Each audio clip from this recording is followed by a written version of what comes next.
Viens ici que je te bute, enculé! Salut. Salut tout le monde et bienvenue dans une nouvelle critique. Alors, aujourd'hui un truc plutôt rapide. C'est pas un monument du cinéma. On va juste parler de Angel Has Fallen, ou en français dans nos contrées francophones, la chute du président. Et là, avec un peu de chance, je vais trouver un gif avec Macron qui se casse la gueule. When you try your best but you don't succeed. Mais pas sûr. Alors voilà, qu'est-ce qu'il y a à dire pour déjà contextuer un petit peu le film. C'est le troisième opus d'une trilogie qui partait donc avec le postulat de la chute de la Maison Blanche, pour ensuite partir sur la chute de Londres, pour arriver ce coup-ci à la chute du président. Bon, j'ai pas trop compris pourquoi à chaque fois des versions françaises il avait fallu transformer ça, parce que normalement le 1 c'est Olympus Has Fallen, donc Olympus il me semble que c'est le nom de code que donne le gouvernement américain à la Maison Blanche. Ensuite London Has Fallen, pour le coup c'est pareil au même, et ensuite c'est Angel Has Fallen parce que en gros le personnage principal est considéré comme, si j'ai bien compris, l'ange gardien du président américain Morgan Freeman. On va savoir pourquoi ce mec passe toujours aussi bien en tant que président. Bon, on va essayer de faire ça vite parce qu'en fait il n'y a pas grand chose à dire, si ce n'est que c'est un très bon divertissement. Très bon, je vais peut-être un peu loin, mais en tout cas c'est pas mal fichu et on s'ennuie pas. Ça c'est la critique facile. Maintenant on va rentrer un petit peu plus dans le pinaillage. Alors là pour les coups, dans mon téléphone, dans mes notes, j'ai un petit peu tout mis à la zob, donc il va y avoir du positif et du négatif.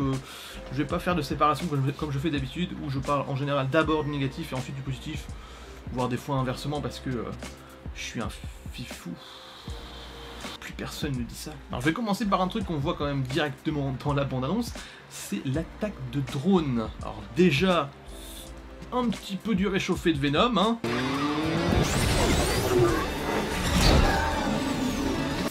Et ensuite c'est nul, je comprends pas, je sais pas pourquoi, tout de suite l'attaque de drone. En plus c'est complètement con parce que c'est des drones kamikazes, c'est à dire qu'ils te tombent sur la gueule et ils t'explosent la tronche. C'est pas plus pratique d'avoir des drones qui tirent, enfin je sais pas, ou qui balancent des bombes, comme ça c'est réutilisable, enfin je sais pas. Là franchement... L'autofocus fonctionne ou pas? Et aussi, pour continuer dans des trucs qui sont en fait...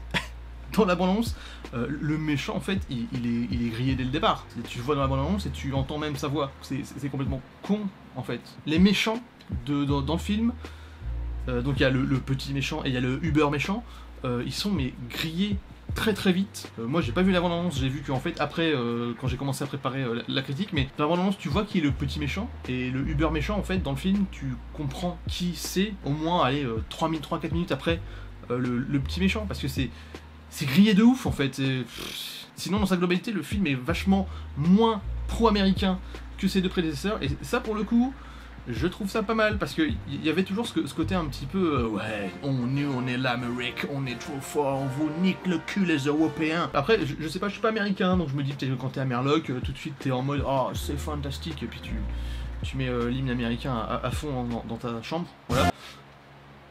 Mais franchement non, c'est de mon point de vue un petit peu européen, petite merde française. Au bout d'un moment ça commençait à faire chiant, long et tout le temps omniprésent en fait, donc c'est casse-couille. Alors le film aussi pour le coup est vachement moins sanglant et graphique. Je suis pas tout à fait sûr que ce soit un point positif, mais en même temps c'est pas forcément un point négatif, parce que le métrage perd pas son côté viscéral en fait. On ressent les gens quand même crever, quand ils se mangent un trône dans la gueule, on le ressent. Ça aurait été sympa si on voyait une jambe décollée ou un truc comme ça, ce qu'on voit dans le 1 et dans le 2, quand par exemple il balance une grenade, bon la personne se fait quand même plus ou moins déchiqueter. Là on n'a pas forcément ça, malgré pourtant les moult explosions, des trucs mais c'est fantastique, c'est des espèces d'explosions comme ça, le mec il est censé sortir, tu peux remettre ses restes dans une boîte d'allumettes quoi. Mais là non, pas de sang. Enfin si, il y en a, mais franchement c'est pas rien à voir avec les deux films précédents, ce qui est dommage, mais pas grave, mais dommage, mais pas grave. Sinon pour rester basé un peu sur l'action, les combats sont vachement dynamiques, tous les gunfights sont très rythmés, ça va vite, ça va pas trop vite, et les choses se font de façon plutôt cool. Alors parmi les trois films, c'est quand même celui qui a le plus d'identité visuelle. En fait, dans les films d'action un petit peu bas de plafond de ce genre-là, on se retrouve généralement avec des ralentis partout. C'est-à-dire que juste à un moment donné, on se dit ça va être rigolo là, un ralenti. On met des ralentis. Là, pour le coup, c'est maîtrisé. On voit bien que les mecs, ils sont pas là pour rigoler. Ils ont fait un film qui juge sérieux, donc ils mettent des ralentis quand il faut mettre des ralentis. ni trop, ni pas assez, c'est bien. Et puis au niveau visuel, c'est toujours filmé avec le plus d'efficacité possible, tout en gardant quand même ce côté shaky cam, parce que vous savez normalement si vous me suivez un peu que j'ai horreur de ça, mais là pour le coup c'est bien fait. Il y a eu que 2-3 moments où je me suis dit putain les mecs, vous êtes en train de faire une scène de discussion et vous avez du shaky cam. En plus si c'est du shaky cam forcé, c'est-à-dire que le mec qui a la caméra sur l'épaule, limite il fait exprès de oh là ça tremble, oh là là. Dans une scène de discussion, mais c'est du caca, ça sert à rien, c'est nul. Prout. Alors maintenant, on va parler quand même de ce qui permet au film le plus, je pense, de se démarquer, c'est tout l'aspect écriture de personnages et développement de personnages. Parce que pour le coup, le personnage principal, on l'a suivi pendant 2 films, mettre des raclées monumentales à des Coréens surentraînés et des espèces de kamikazes venant d'Arabie Saoudite, enfin dans le coin là-bas, surentraîné et complètement barré et en très grand nombre. Et là, on se retrouve avec un personnage qui est beaucoup plus fragile, qui commence un petit peu à subir sa vieillesse. Et il est plus frais, le mec. Il a des problèmes de commotion cérébrale, il a des trucs comme ça, des problèmes dans la nuque. Il le dit, c'est pas un gros spoiler, mais en gros voilà. Et donc son médecin lui dit carrément, mec, faut vous calmer. C'est pas bien, la guerre c'est mal. Et donc c'est pas mal parce que le film pour le coup s'en trouve beaucoup plus réaliste. Ça colle quand même davantage à l'idée à mon avis qu'il voulait vraiment véhiculer à travers ces films là. Et surtout celui-là en fait, il y a vraiment cette optique où le mec défonçait tout. Et maintenant il défonce tout quand même, mais il en bave. Et il a besoin cette fois-ci des autres, ce qui est plutôt bienvenu. À partir d'un 3ème opus, sinon en fait tout simplement la licence serait complètement essoufflée, même si à mon avis il n'y aura pas forcément de suite. Et grâce à tout ça, le film perd en fait totalement son côté défouloir pour devenir quelque chose d'un petit peu plus profond.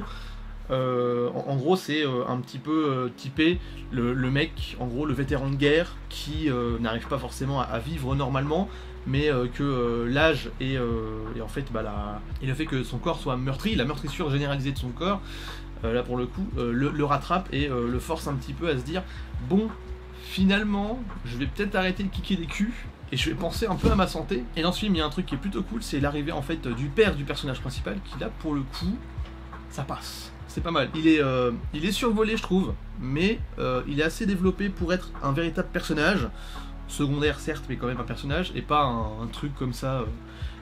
C'est pas une péripétie quoi, le mec c'est un enjeu. Alors je pense que ça aurait été pas mal en fait de créer un développement un petit peu plus profond parce que là il arrive dans un seul film et en gros cette histoire est expédiée à la fin du film. Surtout qu'en plus il apparaît le père, si je me souviens bien c'est à partir de la fin du premier tiers, voire même vers le milieu du film. Donc pour le coup il y avait peut-être moyen un petit peu de l'amener un peu avant. Je pense que ça aurait été pas mal à mon avis d'introniser le fait justement que son père les avait abandonnés, lui et sa mère. Il y avait moyen, je pense, de l'amener comme ça, ne serait-ce qu'au détour d'une phrase complètement anodine, lors d'une scène de développement de personnage, à un moment donné, un moment un petit peu plus calme et chill, un moyen de sortir un truc, mais il y avait moyen, juste ne serait-ce qu'introniser le fait qu'il n'y a pas de relation. J'allais dire introniser une relation, mais justement, c'est plutôt la non-relation qu'ils ont entre eux.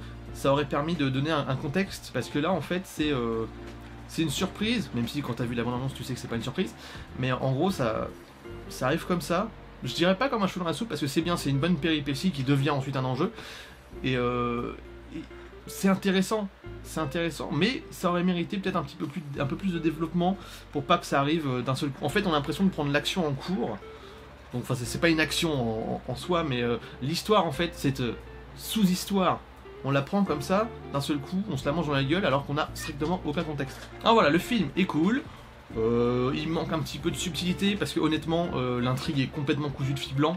Tu la vois venir en fait à 4 km et c'est un petit peu instable, on va dire. L'intrigue est un petit peu instable, surtout qu'on a toujours quand même le président de base.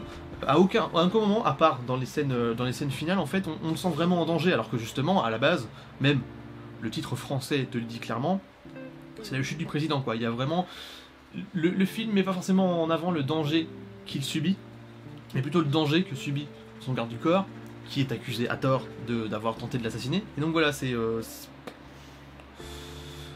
instable. On sent jamais véritablement le danger du président, et quand l'histoire revient sur le fait qu'il est en danger, c'est particulier. Le film a un côté un petit peu instable, et ses enjeux sont brinque-ballants. Tu sais pas trop où est-ce qu'ils sont, où est-ce qu'ils vont. En fait, les enjeux changent de tête petit à petit, Et c'est pas grave, honnêtement, c'est pas une faiblesse d'écriture, c'est juste que c'est pas du Shakespeare. Mais est-ce que c'est grave? En fait, la vraie faiblesse du film, c'est juste que toutes les intrigues sont désamorcées, parce que tu les vois venir. Honnêtement, tu les vois venir à 4 km, il y a des personnages, quand tu les vois, tu le sais, tu te dis, c'est un méchant, tu le sens.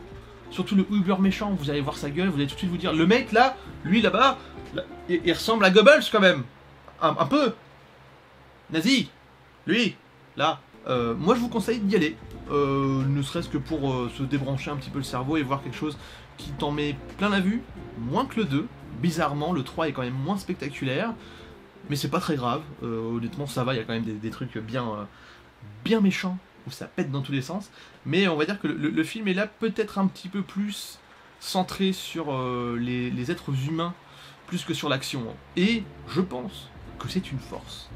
C'est vraiment, si c'est le dernier film de la série, c'est une bonne fin. Je trouve que c'est plutôt pas mal. Mais en même temps, n'oublions pas que c'est Hollywood et qu'ils aiment bien faire des suites.